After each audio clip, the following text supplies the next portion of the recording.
Американските регулатори открија дека еднократната вакцина за коронавирусот Джонсон и Джонсон е безбедна и ефикасна. Тоа го отвара патот таа да стане третата вакцина COVID-19 овластена во САД веројатно за неколку дена. Вакцината би била исплатлива алтернатива на вакцините Pfizer и Moderna и може да се чува во фрижидер наместо во замрзнувач, пренесува BBC. Испитувањата откриле дека спречува сериозни болести, но вкупно ефикасна 66% кога биле вклучени умерени случаи. Компанијата се согласи да им обезбеди на САД 100 милиони дози до крајот на јуни. Велика Британија, Европската унија и Канада исто така нарачаат дози, додека пак 500 милиони дози се исто така нарачени преку шемата COVAX за снабдување на посиромашните нации.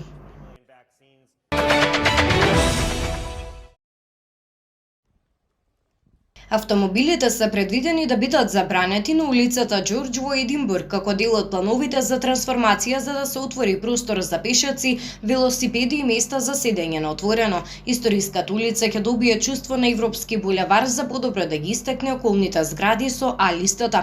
Автобуските постројки ќе бидат лоцирани на споредни улици. Паркингот за автомобили ќе остане за држачите на сини значки и пристапот за полнење продавници. Плановите се дел од 10-годишниот проект за трансформација на Советот на град Единбург со кој центарот на градот ќе стане главно без автомобили до 2030 година.